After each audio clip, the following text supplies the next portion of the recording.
একটা কথা আছে, বুক ফাটে তো মুখ ফোটে না। ঠিক এমনটাই অবস্থা এখন জমিয়ত ওলামা দলটির। বর্তমানে তাদের মুখের দিকে তাকালে আপনি হাসি দেখতে পাবেন, কিন্তু কাছে ডেকে নিয়ে পিঠে হাত বুলিয়ে দিয়ে জিজ্ঞেস করলে বুঝতে পারবেন তাদের অন্তরে বয়ে যাচ্ছে কষ্টের ঝড়। অবশ্য হা হুতাশ ছাড়া অন্য কিছু করার সক্ষমতাও নেই দলটির। তারা শুধু ভাবছে নুরুল হক নূর একাই দায়িত্ব বলে দুটো মন্ত্রণালয়ের, যেখানে তার দল ট্রাক মার্কাকে শুধুমাত্র দুটো সিট ছেড়ে দেওয়া হয়েছিল। অন্যদিকে ঢাকা ১৬তে জামাতের কাছে হেরে যাওয়া বিএনপির প্রার্থী আমিনুল হককে বানানো হয়েছে ক্রীড়ামন্ত্রী। আরও অনেক যারা সরাসরি বিএনপির রাজনীতির সাথে জড়িত ছিল না, যেমন উপদেষ্টা খলিলুর রহমান, যাকে পররাষ্ট্র মন্ত্রী বানানো হয়েছে। কিন্তু এই মন্ত্রিসভায় জমিয়তের কোনো নেতাকে জায়গা দেওয়া হয়নি।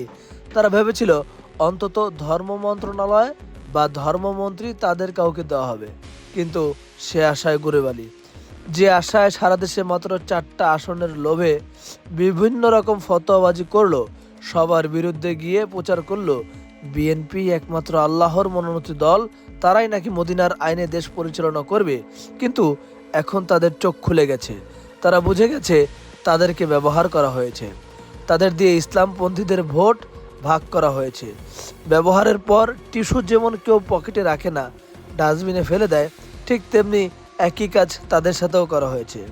তারা এখন সবই বুঝতেছে, কিন্তু হায় আফসোস, এ বোঝা আজ তাদের কোনো উপকারে আসবে না। আসসালামু আলাইকুম, আমাদের চ্যানেলটা সাবস্ক্রাইব করবেন।